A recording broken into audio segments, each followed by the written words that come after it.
အားလုံးပဲမင်္ဂလာပါကျွန်တော်တို့ Food and DP ရဲ့ channel မှာကြိုဆိုပါရစေ။ယခုနေ့ကျွန်တော်တင်ဆက်ပေးမယ့်အကြောင်းအရာလေးကတော့စာရေးဆရာသတိဆက်ကရေးသားထားတဲ့ကြောက်ဘလူးကျွန်းဆိုတဲ့ဓမြဇလန်လေးပဲဖြစ်ပါတယ်ခင်ဗျာ။အစီအစဉ်လေးမစတင်မီကျွန်တော်တို့ channel ကို like and subscribe နဲ့ခေါင်းလောင်းလေးနှိပ်ထားခြင်းအပြင်ညစဉ်တင်ဆက်ပေးတဲ့ဇလန်ကောင်းများကိုနားဆင်နိုင်ပါတယ်ခင်ဗျာ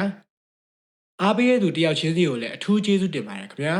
။ဒါဆိုအစီအစဉ်လေးကိုခုပဲစတင်လိုက်ရအောင်။တနေ့တနိုင်အကျွန်ုပ်ဒီလုံချင်းဝတ္ထုစာအုပ်တအုပ်ကိုအောင်မြင်မြင်နဲ့ပြီးဆုံးအောင်ရေးသားပြီးလျင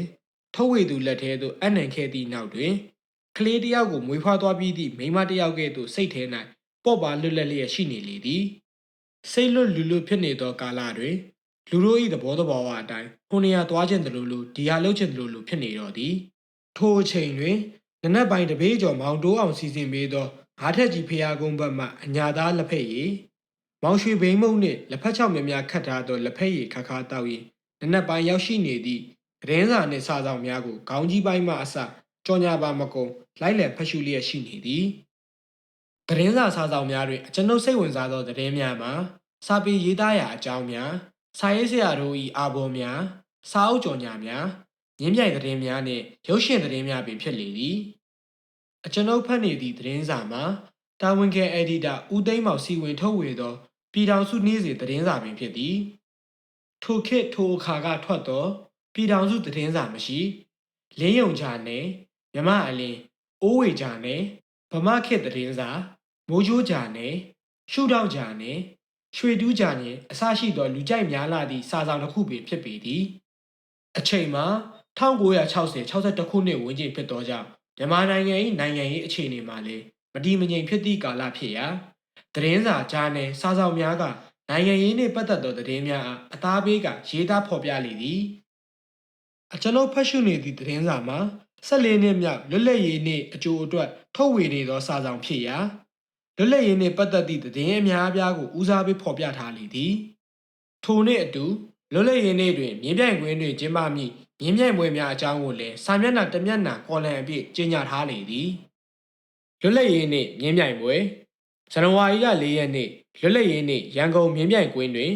မြင်းပြိုင်ပွဲ14ပွဲကျင်းပပြုလုပ်မည်ဖြစ်ရာဖိုးကပ်ပွဲကိုတပွဲ3ပွဲ5ပွဲ9ပွဲ13ပွဲတို့ဖြစ်ပြီး3កောင်ဖိုးကပ်ပွဲကို14ပွဲကျင်းပပြုလုပ်ပေးမည်ဖြစ်ကြောင်းယနေ့စတီးဆက်လူကြီး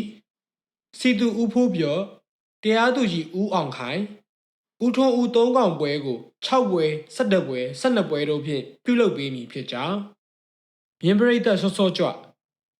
ယနေ့လွတ်လပ်ရေးနေ့မြင်းပြိုင်ပွဲတွင်တရုတ်သမ္မတနိုင်ငံမှဝန်ကြီးချုပ်ချူအင်လိုင်နှင့်အဖွဲ့မှလာရောက်ကြမည်ဖြစ်သောကြောင့်မြင်းပြိုင်ပွဲပရိသတ်များစောစောကြွမှနေရာရမည်ဖြစ်၏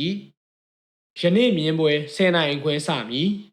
စီးမီဂျော်ဂီနှင့်နိုင်ကောင်းများမှာအောက်ပါအတိုင်းဖြစ်ပါကြောင်းဟုအစကြီးကစီးမီဂျော်ဂီများမြင်းများနှင့်ပွဲစဉ်များကိုဝေဝေဆဆရေးသားဖော်ပြထားလေသည်အကျွန်ုပ်သည်ဘိန်းမုတ်တကိုက်လက်ဖက်ရည်ကြိုင်နှင့်သတင်းစာဖတ်နေစဉ်ခြံဝင်းထဲသို့မောင်းဝင်လာသောမော်တော်ကားဆက်တံကိုကြားလိုက်ရသဖြင့်လှမ်းကြည့်လိုက်သောအခါဒေါက်တာမင်းထင်ကျော်၏ကားဖြစ်နေမှန်သိရသဖြင့်မျက်နှာဝမ်းသာသွားလေသည်ဒေါက်တာမင်းထင်ကျော်ကကားကိုတနေရာမှာရပ်ထားပြီးနောက်ကားတကားကိုဖွင့်ကဆင်းလာလေသည်အနားသို့ရောက်သောအခါဘာသတင်းတွေများစိတ်ဝင်စားဖတ်နေရလဲဆရာရဲ့အမေရိကန်တွေဒုံးမြတ်စကန်လုပ်တဲ့ကိစ္စကိုဆိုဗီယက်ဝန်ကြီးချုပ်ခရူရှော့ကမလိုလားတဲ့အကြောင်းသတင်းလားဟုပြောကကလထိုင်ပေါ်တွင်ဝင်ထိုင်လိုက်လေသည်မဟုတ်ပါဘူးဗျာကျုပ်ကနိုင်ငံရေးကိစ္စတွေသိစိတ်မဝင်စားလာပါဘူးအခုဖတ်နေတာမြင်းပွဲသတင်းတွေပါဆရာကမြင်းပွဲကိုစိတ်ဝင်စားလို့လားကျုပ်ကမြင်းပွဲရဲ့မဟုတ်ပါဘူးရှင်ပြအနိုင်လူရတဲ့ကိစ္စတွေမှန်သမျှဘသူနိုင်မလဲဘသူရှုံးမယ်ဆိုတာကြိုတင်ခန့်မှန်းရတာကိုစိတ်ဝင်စားတာပါဒေါက်တာမင်းထင်ကျော်က၎င်း၏ကုတ်အင်ကြီးအတွင်းမှာကပတိန်စီကရက်ဘူးကိုထုတ်၍ထိုအထဲမှာစီကရက်တရိတ်ကိုယူကမင်းကြီး၍တဖွာနှစ်ဖွာဖွာလိုက်သည်အမှန်တော့မြင်းပြိုင်ပွဲရဲ့မဟုတ်ပါဘူးပြိုင်ဆိုင်မှုရှင်ပြိုင်မှုပါတဲ့ကိစ္စတိုင်းမှာစိတ်လှုပ်ရှားစရာပါတာပါပဲဆရာစာရေးတဲ့အခါမှာလည်းရှင်ပြိုင်မှုပါတာပဲမဟုတ်လားကျုပ်ကတယောက်တည်းစာရေးတဲ့ကိစ္စမှာဘယ်သူနဲ့ရှင်ပြိုင်ရမှာလဲမောင်ထင်ကျော်ရဲ့ဒေါက်တာမင်းထင်ကျော်ကစီကရက်ကိုဖွာရင်တစ်ချက်ပြုံးလိုက်သည်တခြားဘယ်သူနဲ့ပြိုင်စရာလိုသေးလို့လဲဆရာရဲ့ဆရာဖန်တီးတဲ့ဇက်ကောင်အချင်းချင်းအားပြိုင်ရတာစိတ်လှုပ်ရှားစရာကောင်းတာဘာရှိသေးလဲတာမနအချစ်ဝတ္ထုတွေမှာတော့အချစ်နဲ့အမုန်းဆိုပြီးအားပြိုင်မှုထည့်ထားရသေးတာမဟုတ်လားဒါတွေမပါပဲရေးရင်ဘယ်ဝတ္ထုမဆိုပြင်းစရာကြီးဖြစ်နေမှာပေါ့ တကယ်တော့လောကကြီးမှာကောင်းတာနဲ့ဆိုးတာအမြဲတွန်တွဲနေပြီးအမြဲတမ်းပြိုင်ဆိုင်နေကြတာပဲဘလို့အဓိပ္ပာယ်လဲမောင်ထင်ကျော်ရဲ့အခြားမကြည့်နဲ့လေလောဘအကျိုးလူသားတွေရဲ့အကျိုးကိုတည်ဖို့ဆောင်ရွက်တော်မူတဲ့ဗုဒ္ဓအနာမှာတော့ဒေဝရတ်လိုစัญญံဘတ်ပြုတဲ့လူအမြဲတမ်းရှိနေတာပဲလေမဟုတ်လားဒီလိုစัญญံဘတ်တွေရှိမှလေလှုပ်ရှားမှုတွေနဲ့အမြဲတမ်းရှင်သန်နေရမှာပေါ့မဟုတ်ရင်ပြည့်စရာဖြစ်နေမှာပေါ့ဆရာရဲ့ဟုပြောလေသည်ဒါထက်မောင်ထင်ကျော်ဒီဘက်လာတာကိစ္စအထွေအထူးများရှိလို့လားမနေ့ဖြန်လွတ်လပ်ရေးနေမဟုတ်လားဆရာရဲ့တမျိုးလုံးမှာလွတ်လပ်ရေးအထိမ်းအမှတ်ပျော်ပွဲရှင်ပွဲတွေပြပွဲတွေအများကြီးရှိရလေလွတ်လပ်ရေးပန်းချံအနီးတစ်ဝိုက်မှာအနေနဲ့အရက်ကလာပြီးထူးဆန်းတဲ့ပစ္စည်းတွေလာရောက်တဲ့သူတွေလည်းရှိတယ်။တွားကြည့်ရအောင်။ညနေပိုင်းရောက်တော့တရုတ်တန်းဘက်သွားပြီးတခုစားကြတာပေါ့။ကောင်းသားပဲ။ထို့သောတိုင်ပင်ပြီးနောက်အကျွန်ုပ်နှင့်ဒေါက်တာမင်းထင်ကျော်တို့သည်၎င်း၏ကားကလေးစီး၍မြို့လေပိုင်းတို့ထွက်ခဲ့ကြလေသည်။အကျွန်ုပ်နေထိုင်ရာရွှေကုန်းတိုင်းငါးတက်ကြီးဖျားကုန်းမှာမြို့လေသို့လာရသည်မှာမဝေးလာပြီ။လမ်းတစ်လျှောက်မှာတော့လွတ်လပ်ရေးအထိမ်းအမှတ်ပျော်ပွဲရှင်ပွဲအတွက်မုတ်ဦးအတော်များများပြုလုပ်ထားကြလေသည်တရုတ်ဝန်ကြီးချုပ်ချူအင်လိုင်းရောက်နေသောကြောင့်အချို့မုတ်ဦးများမှာမြန်မာမုတ်ဦးနှင့်တရုတ်မုတ်ဦးကိုရှင်တွဲ၍ပြုလုပ်ထားသည်ကိုလည်းတွေ့ရသည်လွတ်လပ်ရေးကြောက်တိုင်ရှိသည့်လွတ်လပ်ရေးပန်းချံမဟာဗန္ဓုလပန်းချံပတ်လည်တစ်ဝိုက်မှာတော့လက်ဝဲပွဲများလက်လက်ပွဲများကြီးရှင်ပွဲများအပြင်ဈေးရောက်ဈေးဝယ်သူများသဖြင့်စီကားများပြားလျက်ရှိလေသည်လွတ်လပ်ရေးပွဲတော်တွင်မိမိတို့အရက်ဒေသမှထွက်သောပစ္စည်းများကိုလာရောက်ရောင်းချကြသည့်ဈေးသည်များမှမနှဲလာပြီထိုပန်းချံတော်ဝိုက်တွင်ဖြာခင်းဆိုင်းဘုတ်တစ်ချက်ထောင်ကစပွဲတစ်လုံးရှစ်ချထားပြီးနောက်ကြွေပေါင်းလက္ခဏာဖတ်ခြင်းဘေဒင်ဟောပြောသူအများပြားရှိသည့်အထက်တွင်စာလေးဘေဒင်စာရွက်ရောင်းချသည့်ကလမများပင်ပါလေသည်အချို့ဘေဒင်ဆရာများမှာပညာရက်အားကိုး၍ဘေဒင်မဟောဘဲဘိုးတော်ရောင်ရောင်ဝိဆာရောင်ရောင်အကြားမြင့်ပေါက်သူဟန်ဆောင်ကဆိုင်းဘုတ်များကိုပင်တခန်းတနာချိတ်ဆွဲထားလေသည်ဘေးရင်ပညာလက္ခဏာဖတ်ခြင်းအတတ်ပညာမှာယခုမှပေါ်လာခြင်းမဟုတ်ပဲဖျားမပွင့်မီရှင်းနှစ်ပေါင်းများစွာကတည်းကရှိခဲ့သောပညာရက်များပင်ဖြစ်၏ထိုပညာရက်များသည်လူတို့၏အတိတ်ပစ္စုပန်အနာဂတ်အကြောင်းများကိုပတ်သက်ပြီးဖြစ်ပျက်မှုများကိုညွှန်ပြပေးနိုင်သောပညာရက်များဖြစ်သောကြောင့်လူတို့၏အားကိုးယုံကြည်မှုရသောကျမ်းများပင်ဖြစ်တော်သည်တာမဘေတွင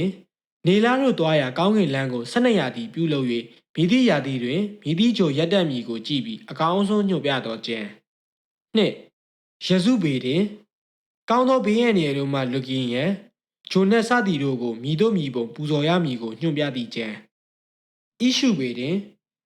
်နေချက်လာချက်ကိုကြည့်ရှုပြီးအချိန်အခါကိုထွက်၍ဖြစ်ပေါ်လာမည်ကံကြမ္မာများကိုညွှန်ပြသည့်ကျမ်း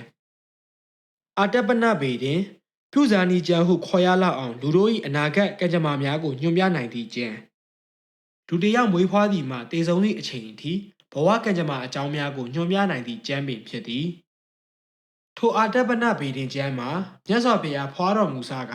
ကောင်းနာပုံနာဟောသည့်ဘေဒင်ကျမ်းများဖြစ်သည်ယခုအခါမှာတော့ထိုဘေဒင်ကျမ်းမှာမတမာသူများမှားယွင်းစွာအသုံးပြုကြသောကြောင့်တမာဒေဝနှက်များကကွယ်ပြောက်ထားခဲ့ပြီအမှန်တော့လက္ခဏာဖတ်သောပညာနှင့်ဘေဒင်ပညာရက်များမှာအာကိုယုံကြည်ထိုက်သောပညာရက်များဖြစ်တော်လဲမတမာသူများကအကျိုးစီးပွားအတွက်အသုံးချသောကြောင့်အထင်အမြင်သေးစရာဖြစ်တော်သည်အကျွန်ုပ်ရှောက်ဝင်ကြည့်စဉ်လမ်းဘေးမှာဆိုင်းဘုတ်ထောင်ကဘေဒင်ဟောနေကြသူများမှာလူတစ်ယောက်ဘေဒင်ကြည့်လင်ဟောပြောခတမတ်ထက်မပူကြပေတင်မဝရဲ့အနာဂတ်ကံကြမ္မာများကိုသိလိုပါသလားဆရာရှိကိုရောက်တာနဲ့တင်သိကျင်တဲ့အရာအားလုံးကိုဖန်သားပြင်ပေါ်မှာကြည့်ရတဲ့ကဲ့သို့ကွက်ကွက်ကွင်းကွင်းရှင်းရှင်းလင်းလင်းသိရစေမိကတစ်မျိုးသင်ကဆရာကိုယုံကြည်အားကိုးဖို့သာလိုပါတယ်တင်းရဲ့အနာဂတ်ကိုဆရာကတာဝန်ယူပေးပါမယ်ဟူကတဖုံငွေတမတ်နဲ့အတူတင်းရဲ့လက်ဖွားနှစ်ဖက်ကိုဆရာရှိကဇပွဲပေါ်ကိုပြလိုက်ပါတင်သိကျင်တဲ့အနာဂတ်ကိစ္စတွေကိုချက်ချင်းသိစေရပါမည်စားသည့်ကြော်ညာဆိုင်ပုတ်ကလေးများကိုဆွဲချိတ်လာသည့်စီးပွားရှာနေသောလမ်းဘေးဘေးရင်ဆရာများကိုတွေ့ကြရလေသည်အကျွန်ုပ်နှင့်ဒေါက်တာမင်းတင်ကျော်တို့မှာနဒဟိုသွာလာနေကြသောလူများကိုတိုးဝေရင်ပစ္စည်းများရောင်းသောဈေးတန်းဘက်သို့ထွက်လာခဲ့ကြသည်ဈေးတဲ့အတော်များများတို့မှာပန်းချံပတ်လည်တစ်ဝိုက်တွင်တန်းစီနေရယူ၍ရောင်းချနေကြလေသည်မြို့ပေါ်တွင်ဆိုင်များရှိသောတရုတ်ဆိုင်ကလားဆိုင်များကလည်းယာယီဆိုင်များထိုး၍ရောင်းချနေကြသလိုဒေါပုံဒလားနှင့်ရန်ကုန်မြစ်အနောက်ဘက်ကမ်းတွင်နေထိုင်ကြသောသူများသာမကစိတ်ကြီးခဏောင်တို့နှင့်တွန်တေးတို့ဘက်မှဈေးသည်များပင်လာရောက်ကြ၍ဒေသထွက်ကုန်များလာရောက်ရောင်းချကြလေသည်အကျွန်ုပ်တို့နှစ်ယောက်မှာဈေးပွဲဘက်လျှောက်ကြည့်ကြရင်စုလီဖျားရှိရဘက်ညောင်ပင်ကြီးတပင်အနီးသို့ရောက်သောအခါအဝိုးအစားဆုပ်ဆုပ်ပြက်ပြက်နှင့်လူကြီးတစ်ယောက်ထိုင်နေသည်ကိုတွေ့ရသည်ထိုလူကြီးမှာပစိုးအဟောင်းပရိဇာကုတ်အင်ကြီးအဟောင်းကြီးကိုဝတ်ဆင်ထားပြီးဦးခေါင်းမှ တက်ကလက်အုတ်ထုပ်ကြီးကိုခက်ဆက်ဆိုင်ဆောင်းထားလေသည်၎င်းဝတ်ဆင်ထားသည့်ကိုယ်အင်ကြီးမှာအယောင်အဆင်းမရှိတော့ပဲကြွက်ကြရများကဲ့သို့အပေါက်များဘလပွားဖြစ်နေလေသည်၎င်း၏ရှေ့တွင်အခြားပြည်တွင်ဆရာများကဲ့သို့ဇပွဲခုံများချထားခြင်းမရှိပဲကတ်တုပြားတစ်ချက်ပေါ်မှာမြေဖြူဖြင့်မညီမညာရေးထားသည့်ဆိုင်းမုတ်တစ်ချက်ကိုထောင်ထားလေသည်ကတ်တုပြားပေါ်တွင်ရေးထားသည့်စာများမှာစွန့်စားဝတ်သူများအသက်ဆွတ်သူများအတွက်ကြီးပွားချမ်းသာနိုင်သည့်နီလန်ကောင်းပေးမည်နီလန်ကောင်းသည့်လိုသူများငွေတစ်ချက်ပေး၍လာရောက်မေးမြန်းနိုင်သည်ဟူ၍ဖြစ်သည်၎င်းရေးထားသည့်စာများမှာအခြားသူများရေးထားသောစာများနှင့်မတူဘဲတမှုထူးခြားနေလေသည်လန်သွားလန်းလာတို့မှာငွေတစ်ချက်ဟူသောငွေကြေးကြောင့်မေးမိသူမရှိလာပဲတမတ်ငါမှုဖြင့်မေးခြင်းရမေးနိုင်သောအခြားပေတင်ဆရာများဘက်သို့သာခြေဦးလှည့်သွားကြလေသည်အကျွန်ုပ်နှင့်ဒေါက်တာမင်းရင်ကျော်တို့နှစ်ယောက်မှာအတန်ကြာအောင်ထိုနေရာတွင်ရက်တက်နေသည်ကိုတတိပြုမိဟန်ရှိသောထိုလူကြီးကမောကြည့်လေသည်ဘေရင်မင်းမလားဟုအတန်အောကြီးနှင့်မေးရာအကျွန်ုပ်တို့ကခေါင်းညိတ်ပြပြီးသူခင်းထားသောသဘောဖြာပေါ်သို့နှစ်ယောက်သာဝင်ထိုင်လိုက်ကြသည်ထိုအခါလူကြီးကအကဲခတ်တယ်လို့တစ်ချက်ကြည့်လိုက်ပြီးမောင်ရင်တို့ကစုံနောက်တွေများလားဟုမေးမြန်းသည်မဟုတ်ပါဘူးဆွမ်းသားခြင်းသူတွေပါဟုဒေါက်တာမင်းတင်ကျော်ကပြန်ပြောလိုက်သည်ကျုပ်ကလည်းအဲ့လိုလူတွေကိုတွေးကျင်နေတာပဲဒါထက်အသက်နဲ့စွန့်တက်ဆွန့်ရမယ့်ကိစ္စမျိုးဆိုရင်တော့စိတ်ဝင်စားရလားဟုထပ်မေးပြန်သည်အကျိုးရှိမဲ့အလုပ်မျိုးဆိုရင်တော့အသက်ဆွန့်ရလည်းဝန်မလေးပါဘူးဒီလိုဖြင့်ငွေတစ်ကြက်ကိုအရင်ပေးပါထို့ကြောင့်ဒေါက်တာမင်းတင်ကျော်ကတစ်ကြက်တန်တစ်ရွက်ကိုထုတ်ပေးလိုက်သည်ထိုအခါလူကြီးကငွေတစ်ကြက်ကိုယူပြီး၎င်း၏ကုတ်အင်းကြီးအဟောင်း၏ဘေးအိတ်ကတ်ထဲမှစာအိတ်အညိုရောင်စာအိတ်တစ်လုံးကိုထုတ်ကာကမ်းပေးလိုက်သည်အဲ့ဒီအထဲမှာကြီးပွားချမ်းသာနိုင်တဲ့နီလန်းရှိတယ်အိမ်ရောက်မှဖွင့်ကြည့်ကြပြီတော့ဟုပြောကာရှေ့မှာထောင်ထားသောကတ်တူပြားကိုခောက်သိမ်းပြီးနောက်နေရာမှထွက်သွားလေရာအကျွန်ုပ်တို့နှစ်ယောက်လည်းနေရာ၌ကြံခဲ့ကြလေသည်ထိုအချိန်တွင်ဈေးတန်းဘက်မှတီးမှုတ်လိုက်သောဆိုင်းတန်ပုံတံများကပြန့်လွင့်လာလေတော့သည်ကျွန်ုပ်တို့နှစ်ယောက်သည်လည်းတရုတ်တန်ဘက်သို့သွားကာညနေစာစားတောက်ပြီးမှနေအိမ်သို့ပြန်ခဲ့ကြရာညဦးပိုင်းအချိန်လောက်မှပြန်ရောက်ခဲ့ကြသည်အိမ်သို့ပြန်ရောက်သည်နှင့်ကိုင်းငွေတစ်ချက်ပေးပြီးဝေခဲ့တဲ့ချမ်းသာနီစာရွက်လေးဖောက်ကြည့်ပါအောင်ဟုပြောလိုက်ရာဒေါက်တာမင်းထင်ကျော်က၎င်းကုတ်အင်ကြီးထဲမှစာအိတ်ကိုထုတ်၍ထိတ်ဝါကိုစုပ်ဖြဲကာအတွဲမှစာရွက်ကိုထုတ်ယူလိုက်သည်ချမ်းသာမိနီးကိုတီးကျင်လင်ည9 နာရီလောက်တွင်တောင်ငွေတရုတ်တင်ချိုင်တွေကဇရဲပြက်ကြီးကိုလာခဲ့ပါဟု၍ရေးသားသားတစ်ဖြင့်ကျွန်ုပ်တို့နှစ်ယောက်မှာတယောက်မျက်နှာတယောက်ကြည့်လိုက်ကြသည်ဘလို့လဲမောင်ထင်ကျော်ဒီကိစ္စဆုံးတော့ကြီးဥဆက်ရှားစီမှာအကူကြီးသွားတောင်းရမယ့်ကိစ္စမျိုးလားဒီတော့လည်းမဟုတ်သေးပါဘူးဆရာရဲ့ကျွန်တော်စဉ်းစားကြည့်တာကတော့သူ့မှာလူသိမခံတဲ့လှုပ်ဝက်ချက်တစ်ခုခုရှိလို့ဖြစ်မှာပါသူပြောတဲ့အတိုင်းတောင်ငွေတင်ချိုင်တွေကိုတွားကြလိုက်ရုံပဲရှိတာပေါ့ဖြစ်ပါမလားဘာကြောင့်မဖြစ်ရမှာလဲထူးခြားတဲ့အဖြေတစ်ခုခုတော့သိရမှာပေါ့ဂိုင်းဒါပြည့်သွားကြတာပေါ့မောင်ရင်မှာတနက်ကလေးဘာလေးပါရဲ့မဟုတ်လားဒေါက်တာမင်းတင်ကျော်က၎င်း၏ကုတ်ရင်းကြီးအတွင်းသို့လက်ဖြင့်ပုတ်ပြသဖြင့်အကျွန်ုပ်လည်းအနှွေးတဲ့တစ်ထည်ဝေးရေးနိုင်ကြည့်လိုက်တော့8 နာရီကျော်နေပြီထို့ကြောင့်နှစ်ယောက်သာထွက်ခဲ့ကြလေသည်ကျွန်ုပ်နေသောရွှေကုန်း၌ငါးထက်ကြီးဖျားကုန်းနှင့်တောင်မွေတရုတ်တင်ချိုင်မှာမဝေးလာသောကြောင့်ကားပင်မယူတော့ပဲခြေလျင်လျှောက်ခဲ့ကြလေသည်နှစ်ယောက်သာရွှေကုန်း၌လမ်းအတိုင်းလျှောက်လာကြရာတောင်မွေအဝိုင်းနာရောက်တော့လက်ရဘက်တွင်ကုတ်ကုတ်ပင်ကြီးများအုပ်အုပ်ဆန်းဆိုင်နှင့်တရုတ်တင်ချိုင်ကိုလှမ်းမြင်လိုက်ရသည်အကျွန်ုပ်တင်ချိုင်အဆက်နာရောက်တော့ခါကုန်းကုန်းနှင့်လက်တစ်ဖက်ကတောင်ဝေတစ်ဖက်ကရင်းနှန်းစီမီးအိမ်ကိုကင်ထားသည့်တင်ချိုင်ဆောက်အဖိုးကြီးကထွက်လာသည်အချိန်မတော်ကြီးဘာလာလောက်ကြရလဲလူတွေမြုပ်မလို့လားဟုမေးသည်မဟုတ်ပါဘူးမိတ်ဆွေတယောက်နဲ့ချိန်နာလို့လာတွေ့တာပါတင်ချိုင်နဲ့အချိန်မတော်ဝင်ချင်းကျုပ်ကိုငါးမှုပေးရမယ်ဘာကြောင့်လဲအသက်မရှိရဲ့လူဆိုရင်တမတ်အသက်ရှိရဲ့လူဆိုရင်ငါးမှုယူတယ်ဘာကြောင့်လဲဆိုတော့အသက်မရှိရဲ့လူကဘာပြဿနာမှမရှိဘူးအသက်ရှိရဲ့သူကပြဿနာများတယ်ဟုပြောသဖြင့်ဒေါက်တာမင်းထင်ကျော်ကရေရေမောမောနဲ့ပတ်စံငါးမှုစီတစ်စီထုတ်ပေးလိုက်တော့မှတင်ချိုင်အတွေ့တို့ချောချောရှူရှူဝင်ခွင့်ရလေသည်တောင်မွေတရုတ်တင်ချိုင်မှာကြီးမားလာသောကုတ်ကုတ်ပင်ကြီးများဖြင့်အုပ်မိုးလျက်ရှိရာမှောင်မဲလျက်ရှိလေသည်တင်ချိုင်အတွင်းတွင်မီးရောင်ကမရှိပေတောင်မွေအဝိုင်းဘက်စီတွင်မီးရောင်ရှိတော်လဲကုတ်ကုတ်ပင်များခံနေသောကြောင့်တင်ချိုင်အတွင်းသို့အလင်းရောင်မရောက်ပေလာရောင်မုံကောဝါကတစ်ပင်များကြားမှမြေပေါ်သို့ကျွတ်တို့ကျဲတဲ့ဖြာဆင်းနေသည်ခြုံပုတ်ကလေးများကြားမှပေါ်ထွက်လာသောဂူများမှာအမောင်ထဲ၌ပုတ်တဲ့အမျိုးမျိုးရှိနေကြသည်ဒေါက်တာမင်းထင်ကျော်ကကုတ်အင်ကြီးအတွင်းမှတနက်ကိုလက်ဖြင့်ဆန်းလိုက်ပြီးလက်နှိပ်ဓာတ်မီကိုအသုံးပြုကာအုပ်ကူများကြားမှဖျက်လျှောက်လာကြသည်ဇရဲပြက်ကြီးများမှာကုတ်ကုတ်ပင်ကြီးများအုပ်မူထားသောတင်ကြိုင်အလဲလောက်၌ရှိပေသည်အကျွန်ုပ်၏စိတ်ထဲ၌မူ ဦးဘတော်ဆိုသောလူကြီးပြောသွားတာဟုတ်မဟုတ်ပါမလားဟုတန်တရားရှိမိနေသည်ဇရက်အနီးသို့ရောက်သောအခါဇရက်ပေါ်တွင်စစ်လိမ်မီတရေရဲနှင့်ဖွာနေသည်ကိုအရင်မြင်ရသည်ဒေါက်တာမင်းထင်ကျော်ကလက်နှိပ်မီအယောင်ဖြင့်လှမ်းထိုးကြည့်လိုက်သောအခါဇရက်တိုင်တစ်လုံးကိုမိထိုင်ကအေးစစ်စစ်စစ်လိပ်တောက်နေသည့်လူတစ်ယောက်၏ပုံသဏ္ဍာန်ကိုလှမ်းမြင်ရသဖြင့်နှစ်ယောက်သားဇရက်ပေါ်သို့တက်သွားကြလေသည်ဥပတော်မဟုတ်လားဟုတ်ပါဗျာဘဲနဲ့ကြံ့ကြံ့ပတ်ပတ်အချိန်မတော်ကြီးဇရက်ပေါ်ချိန်ရတယ်လို့ဗျာကျုပ်ကခြေသလုံးအိမ်တိုင်းလျှောက်သွားနေတယ်လူနေစရာအိမ်မမရှိရဘသူမှမပိုင်ရင်လည်းဇရက်ပေါ်မချိန်လို့ဘယ်နေရာချိန်ရမလဲဟုအေးအေးစစ်စစ်ပြောလေသည်အကျွန်ုပ်တို့နှစ်ယောက်ကအလောင်းများချထား၍တရဏာကုံတင်ပေးသောဇရက်ပေါ်တွင်မထိုင်လို့သဖြင့်မတက်ရက်မြဲရက်နေကြရာဥပတော်ဆိုသောလူကထိုင်ကြလေဟုလှမ်းပြောလိုက်သည်မထိုင်တော့ပါဘူးဘာလဲဇရက်ပေါ်မှာထိုင်ရမှာမတတိလို့လားညကလပ်တွေမှာရှိတဲ့ခုံတွေထက်ဆိုင်ဇရက်ပေါ်ကျမ်းမြင်ကပိုပြီးအနေရကင်းပါတယ်ဟုပြောသဖြင့်နှစ်ယောက်သားမနီးမဝေးတနေရာမှာဝင်ထိုင်လိုက်ကြသည်ဥပတော်ပြောတဲ့ချမ်းသာမဲ့နီလန်းရှိမယ်ဆိုတာတကယ်ပဲလားယင်မောင်ရင်တို့ကချမ်းသာခြင်းဝဲလားမဟုတ်ပါဘူးကျွန်တော်တို့ကစွန့်စားရတဲ့အတွေ့အကြုံအသစ်တွေကိုရှာချင်ကြတာကြိုက်ပြီကျုပ်ကလည်းဒီလိုလူမျိုးကိုပဲလိုက်ရှာနေတာအခုမှပဲတွေ့ရတော့တယ်ဟုတ်ပြောကဖွာလက်ဆဆေးပြေးလိတ်ကြီးကိုအောက်သို့ချလိုက်လေသည်ဥပတော်စီမှာရှိတဲ့ချမ်းသာမဲ့နီလန်းဘယ်လိုဟာလဲဗျစိတ်လောက်ပြောပြပါဦးပြောပါတယ်ဒီကိစ္စပြောရင်အစကတည်းကပြောမှလိပ်ပတ်လေမှာဗျကျုပ်ကဒီနေရာမဟုတ်ပါဘူးမြတ်ဝကျွန်းပေါ်ဘက်ကပါဥပထော်နေထိုင်သောအရက်မှာမြတ်ဝကျွန်းပေါ်ဒေသရှိကနုပဒိုရွာကလေး၌ဖြစ်သည်ကနုပဒိုရွာမှာဘိုကလေးမြတ်ဝအစုံငပလီပင်လေအဆက်၌ရှိလေသည်ရှင်းနှစ်ပေါင်းများစွာကပြင်ထိုးသူများလာရောက်စခန်းချမှတစတစလူနေအိမ်ချင်းများလာပြီးရွာကလေးအဖြစ်မှရွာကြီးအဖြစ်သို့ရောက်ရှိလာခြင်းဖြစ်၏အများအားဖြင့်တော့ငါပဇွန်ရှာတတ်သူများရှိကြပြီးချောင်းတွင်းဘက်မှာတော့မီးသွေးဖုတ်သောမီးသွေးဖို့များရှိလေသည်နောက်တော့ငါးကွင်းရှက်ဆက်လေငါးဖမ်းလီများဖြင့်ငါးဖမ်းသောလုပ်ငန်းရှင်များလာရောက်ကြသည်ဥပတော်သည်ကရုံကရူရွာသားတဦးဖြစ်ပြီးငါးဖောင်တစ်ဖောင်ရှိသည်ဖြင့်ပင်လယ်ထွက်ကငါးဖောင်ဖြင့်ပြင်မစုံများထောင်လေးရှိသည်တနေ့တော့ငါးဖောင်ချထားစဉ်မုန်တိုင်းတိုက်ခတ်မှုကိုခံရကြသဖြင့်ပင်လယ်အနက်ငါးဖမ်းထွက်နေသောဆက်လီများလှေများဝါးဖောင်များမုန်တိုင်းတန်ကြောင့်ပင်လယ်ပြင်သို့မျောပါသွားလေတော့သည်ဝါးဖောင်မှာဝဘိုးဝါးများဖြင့်တွဲချီထားသောဖောင်ဖြစ်သောကြောင့်လှေသင်းမောများကဲ့သို့ပောက်ကွယ်နှမြုပ်မှာကိုမပူရပေလှိုင်းဖုံး၍ရေအောက်ထဲရောက်သွားလျင်လေခဏသာပင်အချိန်တန်လျင်ပြန်ပေါ်လာမြဲပင်ငါးဖောင်တစ်ဖောင်မပြတ်မချင်းအာကိုအားထားပြုနိုင်သောအတက်ကယ်ပြောတစ်ခုပမာပင်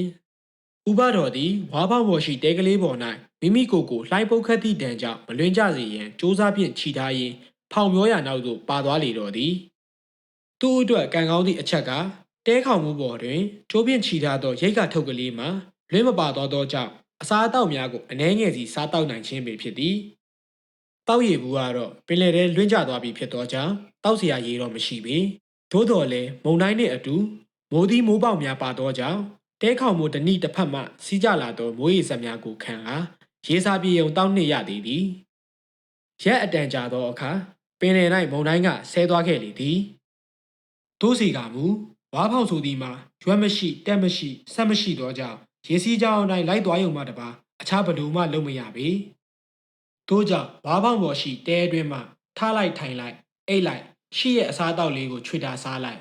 ရာသီဥတုတာယာသောအချိန်တွင်ဝါးဖောင်တဲပြင်ထွက်ကရေပက်လယ်ဝင်းရလျက်ရှိသောပင်လယ်အနှံ့သို့မိမိအားကဲတင်နိုင်မိတင်မောဒါမှမဟုတ်အခြားဆက်လေတစ်စင်းများတွေ့လို့တွေ့များထွက်ကြည့်နေတတ်သည်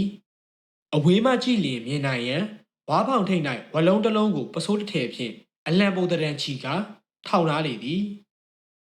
ကံကောင်းရင်တော့ကဲမဲသူတွေ့မှာပဲလူဆိုတာတင်းနေမစစ်သေးရင်ဘလို့အကြောင်းလေးမှမသိနိုင်ဘူးအခုလိုကံမမြင်လမ်းမမြင်ပင်လယ်ထဲမှာမျောနေတာတဲ့ဆိုင်ရင်ကျွန်းတကျွန်းကိုရောက်သွားရင်ငါတို့အသက်ရှင်နိုင်ဖို့အခွင့်အလမ်းပူများနိုင်တယ်ဟုတွေးနေမိသည်နောက်တစ်ရက်နှစ်ရက်ကြာတော့ပင်လယ်လေကြောင်းကတိတိတသာပြောင်းလဲသွားလေသည်အနောက်တောင်လေကြောင်းမှန်မှန်ကြီးတိုက်ခတ်နေရမှာ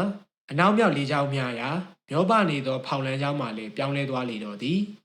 ဥပထော်ကတော့ဘယ်နေရာကိုရောက်မှန်းတော့မသိဘယ်ဘက်ကိုဦးတီကမျောပနေမှန်းလည်းမသိရပဲဖောင်ပေါ်မှာထိုင်ရင်တနေ့ပြီးတနေ့ကုန်းဆုံးသွားလေတော့သည်မနက်လင်းလာလင်ပင်လယ်ရေအောက်မှနေလုံးကြီးဟာတရွေ့ရွေ့တက်လာပြီးညနေဆောင်သွားသောအခါနေလုံးကြီးကရေပြင်အောက်သို့တရွေ့ရွေ့ဂုံရှိုးပြောက်ဝဲသွားလေတော့သည်ဤတို့တနေ့ပြီးတနေ့ကုန်းဆုံးသွားလေရာ ရက်များနှင့်အတူသူ့ဖောင်ပေါ်၌ပါသောရိတ်ခါများလည်းကုံလူနီးပါရှိနေချေပြီဒီရိတ်ခါကုံသွားလျင်တော့မုံတိုင်းမိတုံးကမသေးခဲ့ပေရိတ်ခါပြတ်သဖြင့်တရားတော်မီမှာမုံချဖြစ်၏အဆိုးဆုံးကမိုးမရွာသဖြင့်မိုးရေမရတော့သောကြောင့်တောက်เสียရေမကြံတော့ပေအစားမစားရတာအရေးမကြီးလာပေပင်လယ်ပြင်မှာဖောင်စည်းရင်းရင်ငတ်နေရသောအဖြစ်မျိုးကြုံရကရေပက်လေဝိုင်းနေသောနေရာမှာရင်ငတ်နေရတော့သည်လေချောင်းထဲမှာပူလောင်လာသဖြင့်ခွဲခြားမှုမတက်ဖြစ်နေတော့သည်တနေ့တော့အဲ့ရမှာနိုးချင်းသူ့မျက်စိထဲမှာကျွန်းတကျွန်းဤပုံရိပ်ကိုလှမ်းမြင်ရလေသည်မြင်လိုက်စားကမိမိမျက်စိကိုပင်မယုံချင်ပေကြောင်ကဒန်းနှင့်ဖြစ်နေသလားစိတ်ဆော်လက်မှုကြောင့်ပေလားဟုတန်တရားရှိနေမိသည်အသေးချာကြည့်လိုက်တော့မှမြင်ကွင်းမှာအမှန်ပင်ဖြစ်၏သူ့ဝါပေါင်ဥတီမျောနေသည့်ရှိတဲ့တွင်ကျွန်းတကျွန်းကိုအသေးချာတွေးနေရချေပြီဥပတော်မှာဝမ်းသာအားရသဖြင့်ဖောင်ကိုကျွန်းနှင့်နီးနိုင်သမျှနီးအောင်ကြိုးစားလီရာနောက်ဆုံးတော့ကံအားလျှော့စွာကျွန်းဤပင်လေကန်းဆက်တနေရာရှိကြောက်တုံကြောက်ခဲများကြားသို့ရောက်သွားလေသည်ဥပတော်သည်ဝမ်းသာအားရဖောင်ပေါ်မှခုန်ဆင်းပြီးနောက်ဖောင်ကိုလှိုင်းနဲ့မျောမသွားစေရန်ကြိုးများဖြင့်ချီနှောင်ထားလိုက်လေသည်တေကံမရောက်တတ်မပြောက်ဆိုသလိုဒီတစ်ခေါက်တော့အသက်ဘေးကလွတ်ခဲ့ပြန်ပြီဟုတွေးတော့ကကန်းဆက်ပေါ်တက်လာပြီးဥစွာတောက်ရရရင်လိုက်လံရှာဖွေလေတော့သည်ကြောက်တုံးကြောက်ခဲများကြား၌တင်ကြံနေသောမိုးရေများကိုတွေ့သဖြင့်တောက်ရလေတော့သည်ဘာပဲဖြစ်ဖြစ်ရေတောက်လိုက်ရသဖြင့်လန်းလန်းဆန်းဆန်းပြန်ဖြစ်လာလေသည်သူသည်ဖောင်ပေါ်မှပါလာသောငါးထိုးမိန်းနှင့်ဓားကိုယူပြီးကန်းဆက်တစ်ဝိုက်လိုက်လံကြည့်ရှုလေသည်ကျွန်းမှာအတော်ကြီးပြီးအဝေးစီတွင်မိတောင်ဟောင်းကဲ့သို့တောင်မြင့်ကြီးများကိုလှမ်းမြင်ရသည်ကန်းဆက်တစ်လျှောက်တွင်တောင်မြတ်များနှင့်ကြောက်တုံးကြောက်ဆောင်များရှိပြီးအပေါ်မှာတော့တောအုပ်များရှိသည်တောအုပ်ထဲမှာလည်းကြီးမားသောကြောက်တုံးကြီးများရှိနေလေသည်ဒီကျွန်းပေါ်မှာလူရှိရပုံမပေါ်ဘူးဘာပဲဖြစ်ဖြစ်ငါအတွက်ရင်ထဲရိတ်ခါရရင်ဖောင်မျောပြီးခီးဆက်မှဖြစ်မယ်ဟုတွေးတော့ကစားစရာရလို့ရငါတစ်တော်ဆက်တော်ဝိုက်လိုက်လံကြည့်ရှုနေစဉ်တောအုပ်ထဲမှာအလန့်တကြားထပြန်သွားသောငှက်နှင့်တောချက်ကတော့တန်များကိုကြားရလေသည်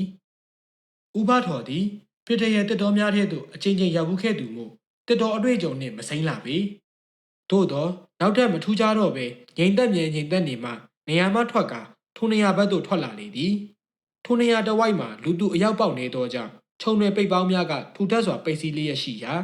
အနှဲငယ်ရှင်းလင်းခုတ်ထွင်းသွားမှလူတကိုယ်စာသွားယုံသာရလေသည်ဥပတော်သည်ဓားတစ်ဖက်မိန်းတစ်ဖက်ကင်ကတတိကြီးစွာထား၍ရှေ့သို့တိုးဝင်သွားရာတနေရာရောက်သောအခါလူကြီးတကဲ့သို့မတဲမကွဲသောအတန်တစ်ခုကိုကြားလိုက်ရသဖြင့်ခြေလန်းတုံသွားလေသည်နေရာတွင်အတာရက်ကနားထောင်ကြည့်သောအခါတွင်သူရောက်နေသောနေရာနှင့်မဝေးလာသောနေရာမှအတန်တန်ကိုအမှန်ပင်ကြားနေရတော့လေသည်ဟာနာထဲမှာလူတယောက်အတန်ကိုကြားနေရတယ်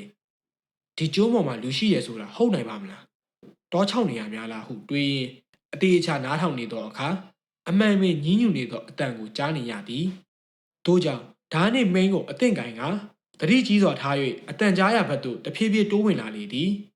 ကြားနေရသောအတန်မှာတဖြည်းဖြည်းနီးလာပြီးခြုံနယ်ပိတ်ပေါင်းများကာစီးနေသောနေရာကိုကျော်လိုက်သည်နှင့်ကြောက်မက်ဖွယ်ရာမြေခွင်းတစ်ခုကစီးကျုံနေတော့သည်အမလေးဥပထော်မှာသွေးကြောင်တက်သူမဟုတ်တော့လေရုတ်တရက်ကြီးတွေးလိုက်ရသောကြောက်မက်ဖွယ်ရာမြင်ကွင်းကြောင့်အထိတ်တလန့်ဖြစ်သွားလေသည်သူရှိ၌စီးကျုံနေသောမြင်ကွင်းမှာရှစ်ပေခန့်အမြင့်ရှိသောကြောက်ရွံ့ကြီးတစ်ရုပ်ဖြစ်သည်ကြောက်ရွံ့ကြီး၏မျက်နှာမှာဘလူးတစ်ကောင်၏မျက်နှာမျိုးကဲ့သို့ကြောက်မက်ဖွယ်ရာရှိပြီးလက်နှစ်ဖက်မှာရင်ဘတ်ပေါ်တင်ထားသည်လက်တစ်ဖက်မှာဓာနှင့်တူသောအရာတစ်ခုကိုစုပ်ကင်ထားသည်မျက်နှာမှာအဝေးသို့မျှော်ကြည့်နေဟန်မျိုးရှိသည်ဦးကောင်းထိတ်၌အနီရောင်ကြောက်တုံးကိုခေါင်းပေါင်းတံထုထွင်းထားသည်သို့သောနှစ်ပေါင်းများစွာကြာခဲ့ဟန်ဖြင့်ရင်းကြီးများတက်နေသောကြောင့်အရာအစင်းကမပီတော့ပေဥပထော်ကြားနေရသောတဟီးနှင့်ညင်းညူတန်မှာထိုအယုတ်ကြီးရှိရာဘက်မှဖြစ်သည်ဒီကြောက်ရွံ့ကြီးကတော့ဘယ်နည်းနဲ့မှအတန်ထွက်နိုင်မှာမဟုတ်ဘူးဒီညီးတန်ဟာတနေရာကလာရတာပဲဖြစ်မယ်ဟုတွေးကအရှိတို့တိုးဝင်သွားရာကြောက်ရွံ့ကြီးအနီးသို့ရောက်သောအခါအနောက်ဘက်ခြုံဆက်တနေရာ၌သွေးတန်ရဲရဲဖြင့်လဲကျနေသည့်လူတစ်ယောက်ကိုတွေ့ရသည်ဟမ်အနီးသို့သွားကြည့်သောအခါထိုသူမှာအသက်50ဝန်းကျင်ရှိပြီးတကိုယ်လုံးဒဏ်ရာဒဏ်ချက်များရထားလေသည်ဥပတော်ကအသေးချာကြည့်သောအခါ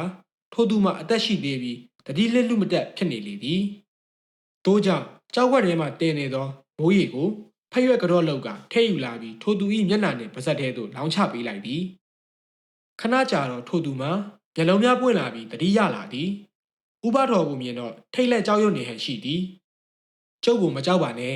ခ ခမားဘသူလဲဘလို့အနေမျိုးကြုံပြီးဒီနေရာရောက်လာရလဲဟုအကျိုးအကြောင်းပြောပြလိုက်မှအနှဲငယ်ကြောက်စိတ်ပြေသွားဟန်ရှိပြီးအကျိုးအကြောင်းပြောပြသည်ကျုံနမဲကဥကျော်စံလို့ခေါ်ပါတယ်ကျုပ်တို့ကရန်ကုန်ကလာကြတာပါနို့နေပါဦးဒီကျွန်းပေါ်ဘလို့ကိစ္စနဲ့ဘလို့ရောက်လာရလဲဒီကျွန်းကရတနာဒီပကျွန်းလို့ခေါ်တယ်ဒီကျွန်းပေါ်မှာပင်လယ်သမားတွေမြုပ်ထားတဲ့ရတနာတွေရှိတယ်ဟင်းဒါဖြင့်ခမားတို့ရတနာတွေလာရှာကြတာပေါ့ဟုတ်လားဟုတ်ပါတယ်ဒါပေမဲ့ရတနာတွေရှာမတွေ့ခင်မှာပဲကျုပ်တို့လူတွေတယောက်ပြီးတယောက်အသက်ခံလိုက်ရလို့တေကုန်ကြပြီဘသူတွေကတတ်တာလဲလူသက်သမားတခြားတော့မရှိဘူးဒီကြောက်ရွံ့ကြီးတွေပဲရှိတယ်ဒီကြောက်ရွံ့ကြီးတွေကအသက်ဝင်လာပြီးလိုက်တက်ပြစ်နေတာဟင်ဦးကျော်စံဆိုသူဤစကားကြောင့်ဥပထော်မှာမိမိအနားတွင်မမကြီးရက်နေသောကြောက်ရွံ့ကြီးကိုအထိတ်တလက်မော့ကြည့်လိုက်သည်ကြောက်ရွံ့ကြီးကသူ့ကိုကြောပေးလျက်မမကြီးရက်မြဲရက်နေသည်ဒီကြောက်ရွံ့ကြီးကလူတွေကိုလိုက်တက်တယ်ဆိုတာဟုတ်နိုင်ပါမလားဟုတယောက်တည်းပြောဆိုရည်ရွတ်နေမိသည်ကြောက်ရွံ့ကြီးကငြိမ်သက်စွာရက်မြဲရက်နေလျက်ရှိနေသည်လူတွေကိုလိုက်တက်တာဒီကြောက်ရွံ့ကြီးလားဟုတ်တယ်ဒီကြောက်ရွံ့မျိုးဒီကျိုးပေါ်မှာအများကြီးရှိတယ်ဘယ်အယုတ်ကလူတွေကိုလိုက်တက်ပြစ်နေရဆိုတာကျုပ်လည်းမသိဘူးဒါဖြင့်ဘယ်လိုလုပ်ကြမလို့ခမားဒီကျိုးပေါ်မှာကြကြမနေပဲအမြန်ဆုံးသာပြန်ပြီးတော့ဦးကျော်စံသူကအာယူရေးပြောပြလေသည်ကျုပ်ကလည်းပင်လယ်ထဲမှာမုန်တိုင်းမိလို့ဒုက္ခတွေဘဝနဲ့ရောက်လာတော့ချက်ချင်းတော့ပြန်လို့မရသေးဘူး